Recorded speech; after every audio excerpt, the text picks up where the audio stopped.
Welcome to the first episode of Muse, where we talk about anything creative. I'm Ezra. And I'm not Seaman, bro. I am excited for this. Bro, it's been a minute since we've been recording, you know? I know, bro. Honestly, I'm a little bit nervous. Haven't done it in a minute. I had to, having to balance talking to you and then talking to our audience is definitely a skill that if you don't use it, you do lose it. Our last podcast, we did more like a funnier podcast, I would say. And it was all on Zoom. Yeah. So this is kind of new for us. First time doing it in person, and I know we've been wanting to do this for a while. Yeah, I never actually seen. This is the first time meeting. No, but bro, what you been up to like artistically? I see you got a lot of your art on the wall. It looks very wild. So I've been doing a lot of galleries with the Collective 27. I got into spray paint stuff, but now I'm about to focus on more narrative art. Yeah, that's fire. How about you? That's fire. Well, photography. I've really been pushing that. I have my own website now, and just been doing a lot of like wedding photography and just trying to push like the envelope when it comes to like creative photography and things like that. So nice. I'm excited to keep on pushing that as well. And I know you go to Pratt, and how that been? It's been good. I have like a year left. I go for an illustration, so that's what's up. It's pretty chill. But I already know, like, when I get my wedding, I already know who to call up to get those photos done. Honestly, dog. Honestly. So today I know, we're the Muse podcast, and we talk a lot everything creative and things like that. And the Muse, the definition of that is like finding inspiration and finding that thing to push you creatively.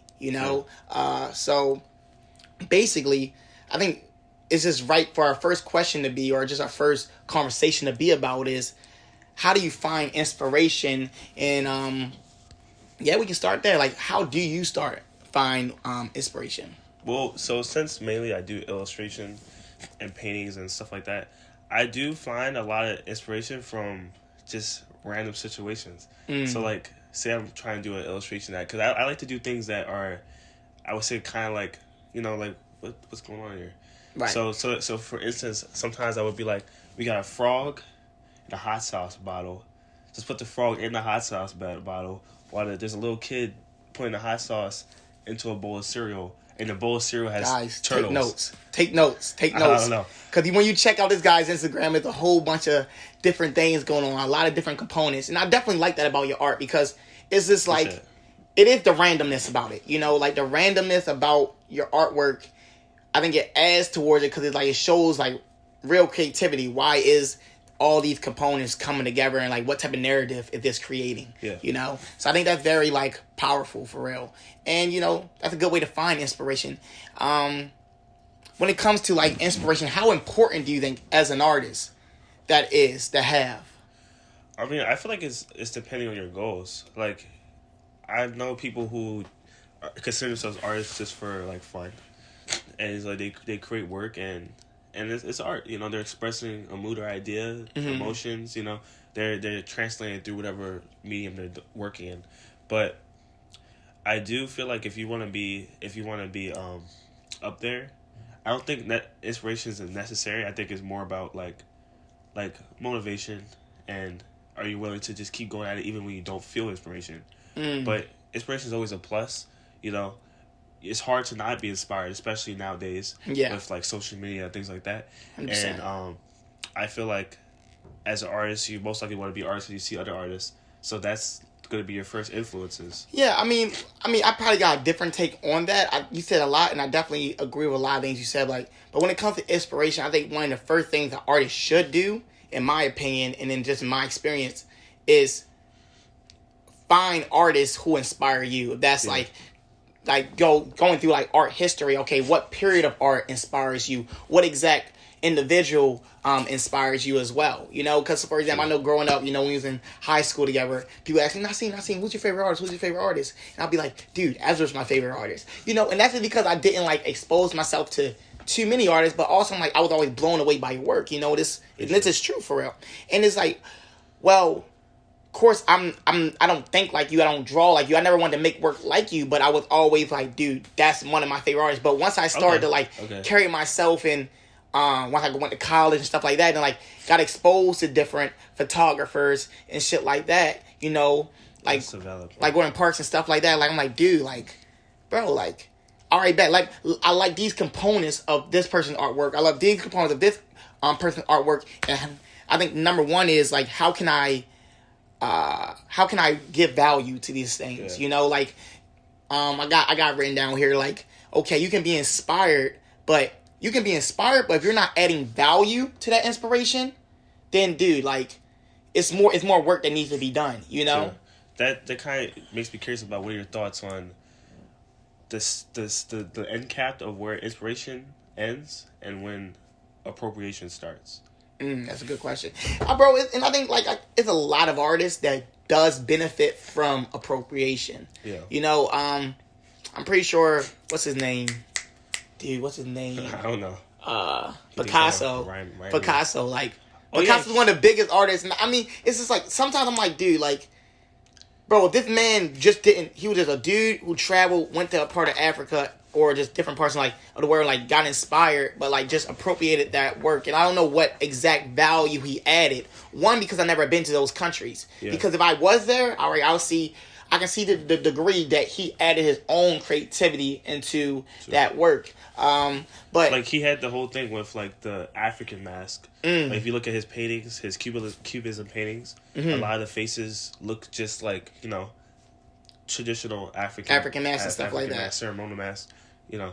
But you know, especially like, you know, depending on like, you know, like finding your roots. You know, we both have, you know, African and indigenous roots and stuff like that, and it's like diving into your roots, you know, me going to see my indigenous family in North Carolina and things like that, you know, it definitely helps you be inspired even further. Like, okay, this comes from my heritage, you know, and going into somebody else's heritage, it can easily become appropriation if you're not adding value. And that's the key word I want to like drill down, because I wrote that down. I just got to highlight is this value. You know, how can you add value to this inspiration? Okay, I see Ezra. He just drew some type of goblin or something like that in like this interesting way. Like, for example, like, bro, I see something like this. I see something like this. Okay, when you first look at this, you don't find a way to describe this piece.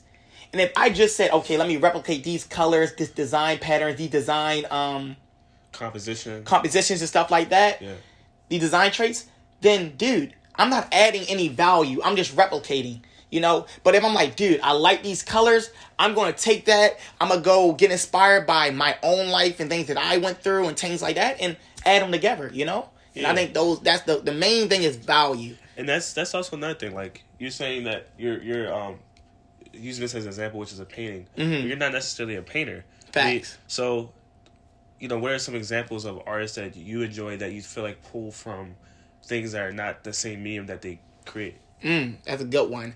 I mean, personally, I pull from a lot of music. Yeah. I pull from a lot of music. I'm a big Weeknd fan. I'm a big Trey Songz in the flesh. Yeah, I'm a big Weeknd fan. So, you know, like, and I always dive into a lot of things where these artists find inspiration, and I find similarities. I'm a big Weeknd fan, but The Weeknd's just like me. We both love cinema. We both love movies and film and stuff like that. So, for example, The Weeknd said that a lot of his projects he looks at from a cinematic view. So he's inspired by movies a lot, and I see how he carries a character throughout a lot of his projects when it comes to like Starboy. Starboy, he's playing this Starboy character because he's coming into stardom. You know, he has a number one album, already had a number one album, whatnot, and he's like dealing with a whole new world. Then after that, you got something like what's it called? After Hours.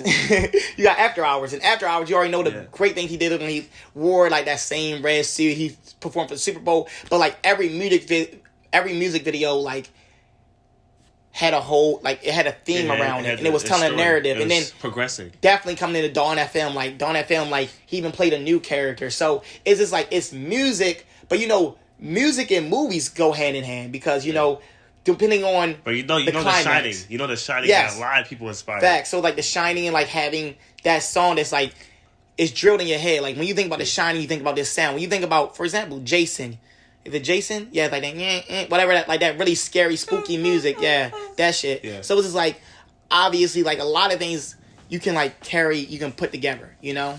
Yeah, I know, Shine's not the first example, but Shine was a great example that you really utilize color to represent story and narrative. And a lot, like, I recently watched The Joker again yesterday. My girlfriend had seen it before, so Great we're movie. watching it. That's a great movie. But the Joker is utilizing the things that they did in Shine, not as extreme, but like with the greens going through change, and, like coming anew, and then great movie. If you didn't watch it, watch it. That's actually really interesting. And another thing, I know the Joker got a lot of Taxi Driver inspiration. That Martin Scorsese movie with Robert De Niro, and then that's one of my favorite movies. I love Martin Scorsese. That's my favorite director of all time. Kind of also gives me that. What's that movie with Slumdog Millionaire? Yeah, so you can see how like just one film is inspired by all these different things, but it's not replicating that. It's adding value. You know, it's adding value. And that's the main thing. For example, I was talking to these dancers one time during my aunt's birthday party, and I don't really, like, we both did ballet and stuff like that, but I never created choreography and things like that. Yeah. And I was saying like, okay, she was a teacher, you know, a dancing teacher. I was like, well, you know, how do you come up with your choreography and stuff like that? And she was like, well, I'm not a creative person. She was just very, you know, set on not being a creative person, you know? And her homegirl was just like, well, no, you're creative. And like, first off, it's mindset. You know, mindset is everything. Because when it comes to creating, you first gotta make sure, like, tell yourself, yeah, I'm that bitch. I can get shit done. You feel what I mean? Like, I'm really him. You know what I'm saying? But it's like, then after you get in that mindset, yeah, it's exposure. The girl said, of course, I don't know much about dancing and stuff like that, but she's like, you gotta like bro, digest. You know, back in the day, you was dancing, bro. Don't play. No, we was going crazy. Yeah, we was. But yeah, she said like you gotta expose yourself to choreography and things like that. And I do agree. Like the more you expose yourself to choreography, the more that you're going to be inspired and have these moves and these different things in the back of your head to just try, you know, because you're understanding movement and you're seeing movement work successfully. You know, you're seeing a chain of movement work successfully, and that's why you got to really, you know, expose yourself to that, you know. But the thing about creativity is, like, a lot of people don't understand, it's not just because, like, you don't have to be, like, that amazing person to be considered creative. Like, creative is, like, kind of having a children's mindset of just wanting to try things without fear of failing. It's just like, oh, does this work? I'm going to try this. Like, when I was younger, my mom was a dancer, so I came up with my own choreography. I wasn't probably the best choreographer, but I damn sure was fucking creative. But that's the thing, bro. Like, I feel those social media and a lot of other things, you know, like, we compare in the weirdest ways. Yeah. It's because, like, bro, like, someone can speak to me that don't speak to you the same way. And, like, dancing and just like anything else is expression, a form of expression. So if I did this thing and it looked goofy as fuck to you, but it felt good in my body, it felt good. It felt good when I did it. No, you're a TikToker. It felt good when I did it. Then, dude, that's all that matters. You feel me? Mm-hmm. Now, granted, if we're judging dancing based off if other people's feeling what you're feeling, now that's something different. Now, I feel that when you come to good art, that's when what you're trying to communicate is being captured by the audience. But when we're talking to art for the personal, bro, it's no such thing as bad art. It's no such thing as anything because you're already capturing whatever feeling you want to capture for yourself. Yeah, like, I mean, art's about, like, what's your intended goal? Mm-hmm. So, like, a lot of times people be like, oh, that's not that good. That's da-da-da. I could do that. Right. One, you didn't do it. Facts. Two, do you have the same thought process behind the same person that, like, say an abstract piece of work. I'm not a big fan of abstract work. I'm not gonna lie. But I've seen artists that do abstract work and someone's like, oh, I could do that.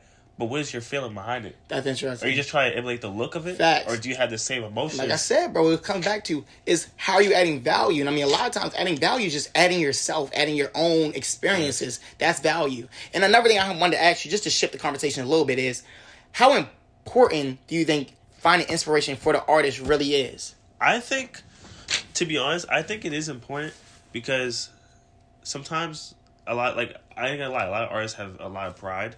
And I know when I was younger, I didn't want to use a lot of reference. I didn't want to look at a lot of artists. I didn't want to sketch out stuff. I just wanted to go at it because I felt like I was too prideful. I felt like I was like taking short. I felt like I was like, I was being like, I felt like I was a whip. Yeah. I was like, I want to take a bunch of shortcuts to get to feel like that. But you learned a lot though throughout that making mistakes. Yeah. So that's the thing though. I feel like inspiration is important. Because if you want to progress in the artistic world, you know, you have to figure out different ways people inspire other people, different ways people communicate that message. Because you're not gonna know everything. That's facts. Like I'm a big fan of Mobius. Yeah, He's a French illustrator, and when he was younger, he's a French artist. He moved to Mexico.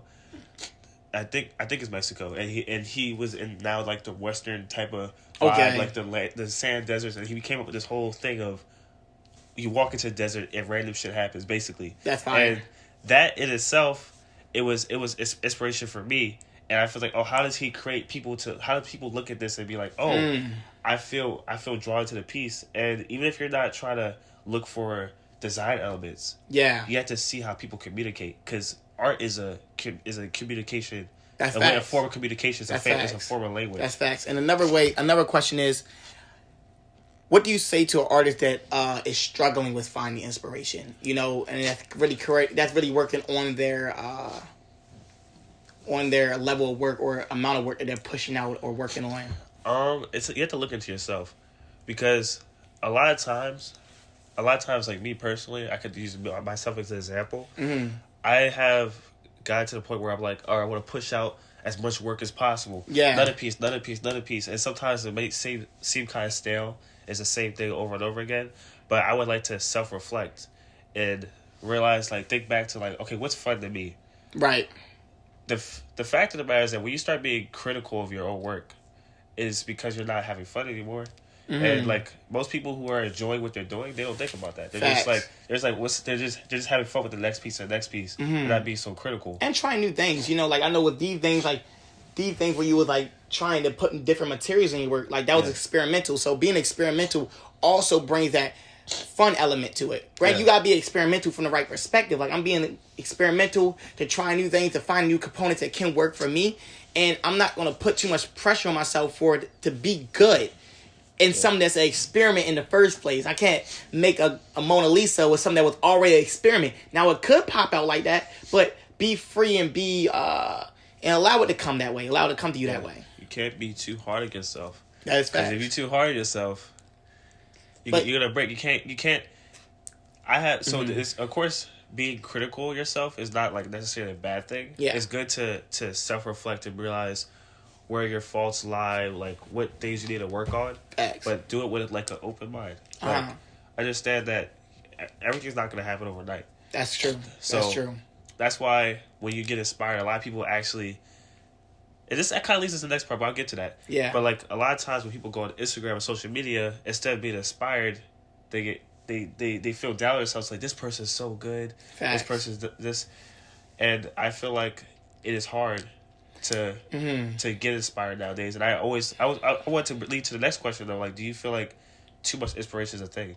Do you feel like it's oversaturated, or like how would you deal with that? When it comes to too much inspiration, it's like it can lead you to two things. One is you're super eager, and then it's just like, bro, it's like only so much time in the day to do all these ideas that you're inspired to do. And it's just like, bro, one, you're burning yourself out because you want to hit all your ideas, but you want to give them the time and value that those ideas deserve. You know, so it's about being patient. You know, 100%, I'm not a patient person at all. Like a lot of people, they're not patient people, and I mean, I'm trying to work on that. But too much inspiration can be anxiety-inducing, like make you anxious. It can make you anxious for sure. But I feel though finding inspiration in a lot of different ways, but knowing different ways to use it, you know, is very good, you know? Because, bro, it comes times where some artists who don't have inspiration for a while. And me personally, I wanted to touch on this just for a little bit. Like, when you look at musical artists and stuff like that, how I feel as though, like, people look at musical artists like, dude, you made this hit, where are these hits? You feel me? Like, bro, you haven't dropped in, like, years and stuff. But you understand that inspiration and to be able to add value to those inspirations can take years. It can take time, you know, and that's just being patient as well, you know? Yeah. So, like, for example, going back to The Weeknd, you know, like, oh, The Weeknd dropped Trilogy. Bro, why don't he ever make anything like that again? Bro, that's who he was at that moment. He was 21 when he made that. He's 30-something now. He's not the same person. You feel me? He's not experiencing the same things. He can't make fuckboy music when this man's in a whole different part of his life, age in his life, you know? So it's about, like, allowing the inspiration to come and it can be too much inspiration, but being patient and allowing that inspiration you had at one point to mature and become something different. Yeah, you mature. Because, like, a good example for myself is that when I was younger, realism, hyper-realism. I was like, I want to do hyper-realism so much. I want to draw a photograph. It needs to be a photograph. Dude, just take a photograph. Maybe take a photograph. But I always wanted to do realism because I thought that was, like, the truest form of art, or, like, I thought it was, like, this shows skill. Yeah. Right? It definitely takes a lot of technical skill. It does take a lot of technical skill, but as I matured, I realized that wasn't my value. That's not what I was interested in. Like, I feel like I didn't communicate what I wanted to share with people through realism. So that's why I started to get into cartooning. I looked at a lot of comic books, graphic novels. Big anime fan. big anime fan. Right. And then, like, I feel like those things, helped me push to add more things to myself. Like, I still had technical ability with rendering because I focused on that so much. But now I'm like, all right, I'm pulling in this, I'm pulling in that. So even though I feel like at that time I wasn't a full realized artist, what even is that? But let's say at the time I didn't realize I was a full realized artist at the time. So it's hard to really compare myself from then to now. But like when I'm 40, for instance, I'm gonna be at a whole other stage. I might be. I have a family. I will have a family. I'm gonna have a family. I have kids. I might have traveled the world more, met new people. So you're gonna bring in more things. You're gonna try to share with a different mindset. That's facts. That's actually a beautiful. I love that. I love that a lot. I love a lot of parts of that. But yeah, bro, like definitely, bro, time and giving those different things. But I know you was talking about social media. And do you think social media influences too much inspiration, or do you think social media influences positive inspiration? Maybe that's a better way. I think people kind of rely on it too much. So a lot of times I was this happened to me before too. When I was younger, I'd be like, oh, say I work on a drawing, I'd be like, oh, let me hop on Pinterest real quick and look at these Afrocentric ceremonial dance attire, or like their guys or whatever. I was like, oh, let me look at this. Oh, let me take this element and put it there. Overall, my mindset towards it was pretty positive. I was like, let me take this and this and pull from this and this and figure out how this combines to create my message and to create this whimsical world I'm trying to create. Yeah. But at the same time, every time I got stuck, boom, back with a bitch. Right. So it's kind of like back in the day, you would go to a library, you look through your reference, you'll kind of gather based off your idea. And I feel like nowadays, a lot of times, people have it's kind of like the whole AI thing going on. It's just like, you're just like, oh, damn, I'm stuck. Let me just grab all this other shit, mix it together. No one know where it'll come from. And I like what you said, like with the library and stuff, because like once you're reading a book, that book should be more centered in a direct form of inspiration. So basically, this book is centered in this timeline, or with only these type of artists that come from this ethnic background, or stuff like that. And I think having your inspiration being more direct or more concise can be better for you as well. I actually have some tips for this. Like if you're like an illustration or things or I guess in any field, like I would like to do my thumbnails to figure out composition, right? Yeah. Composition is, of course, the first thing I do. And then once I develop the composition and figure out the forms and stuff like that, then maybe I'll go to reference or inspiration and collect what I feel like would work for this and refine my sketch a little bit, figure out ways that, what would communicate the idea better. Right. Then throw that shit away. Never look at it again. Delete it. I like that, bro. Delete it. Go to your recent delete it. Yeah. Delete it there too. I was just about to say something like that. Switch the app. Turn the phone off. Throw it away. It's gone. And then from there, you kind of use your own mind to reassort things, and because I feel like if you're caught, it works for reference too. I used to not draw from reference. Now I'm starting to include references because, when I went to Pratt, I had a good teacher. He was telling me it's a good thing. I was like, hey, fuck, you're right. And your ego got out of it. Yeah, my ego got out of it. So what I would do for that is I'll draw. Let's say I'm drawing a character that's I don't know, that's designed off of a flower. Say it's whatever. I would look up. I would start sketching out my idea I'll take a look at. Then I'll go look at some flowers. I'll look at some stuff. Be like, okay, what does this flower mean? What does this mean? And then kind of like see, like what the world says about like real things. Yeah.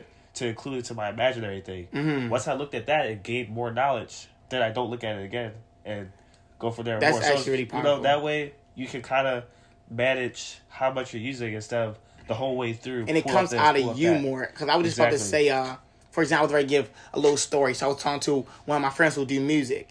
And he was talking about how, like, bro, he makes a song, and then out of nowhere, he just stops liking it. Yeah. Or not, because, like, oh, dude, that's not really me. That might not really be my sound. That don't really sound like me. That's not really the type of thing I want to talk about. And I told him, like, bro, it's good to listen to a whole bunch of music. You feel me? Like, I listen to so much types of music, and I don't cap. Everybody has that thing where, like, dude, you listen to this song, you want to make a song just like that. Yeah. I listen to a Drake song, I want to sing like Drake. I listen to love Drake. I love Drake. I listen to a freaking Arctic Monkey song. Dude, I want to make a song like them. You feel me? It's like, dude, like you understand, like they made something so good, and you know that was good, and you know, like, dude, you wish you made that. You know, like you wish you made something like that. So now you're attempting to remake what they made, and it's not really true to you. So I told bro, dude, listen to a whole bunch of music, and bro, after a while, just don't listen to music for like a couple weeks, like 2 weeks. Don't listen to no music. And then all those ideas that are really from you, that you really connected with, because that's the main thing when it comes to finding inspiration, I wanted to say, is you have to connect to it. If you don't connect to it, bro, you're just copying. You feel me? Like, if I look at all this art, I should really only allow myself to grab upon the shit that I connect to. Because now since I connect to it, I know that's a part of me. Exactly. And that's within my spirit. Now I can add value to it. So I said, bro, all the music you listen to, you're going to connect to the right sounds, the right melodies, the right messages. Yeah. And that's going to be really you. Now, when you're not listening to nothing, now when you're going to like actually create the stuff that you really connected to, the stuff that really inspire you, now you're going to add value to it, bro. And that's actually going to sound like you. So definitely when you ask, like, do you think it'd be too much inspiration? Yeah, I think you gotta let the inspiration have time to marinate to see what is real and what are you really connecting to and what is not really true to you. You know what I mean? Let yourself diddle daddle, because like even like in film, you know, sometimes like when you're trying to like record, let's say like I say you're working on a skit, right? Yeah. Sometimes it is good to just record and not know what the heck you're gonna do, and then play around. You'd be like, I actually like that. I like this. I like that. Instead of everything being so controlled. So let yourself diddle daddle. Because, you know, life is not as... It's like, just like creativeness and art, it applies to life. Life is not straightforward. You're gonna do things that you never plan on doing, and you're going to enjoy it, or you're not going to enjoy it. So, I definitely feel like it's good to play around. 100%. No, I definitely agree. And, yeah, bro, I think we hit some really good points. I think it was an amazing conversation. Do you have some last minute thoughts that you'd like to share with people? Some advice? You saw Dibble Down. I'm going to have to sit on that one a little bit. Let's just Dibble Down. I'm going to have to sit on that one. But no, bro, like, this has been I really enjoyed it. I can't wait to make more videos. And I hope you guys enjoyed it. I mean, this is our new podcast, The Muse. Make sure to mark it on your calendar. We're going to be dropping weekly. So we're excited to be able to share a lot of these moments with you and a lot of these conversations. And be sure to, like, join the conversation. You can comment. You can reach out to us via email and a bunch of other ways. We're going to grow this together. I want to grow a family. We want to have a lot more guests and stuff like that. So this is only the beginning of The Muse. The Muse podcast. Remember, you had The Muse. It's just The Muse, but it is a podcast, talk show with your host, Nasim. Ezra. And thank you so much. You guys have a blessed one.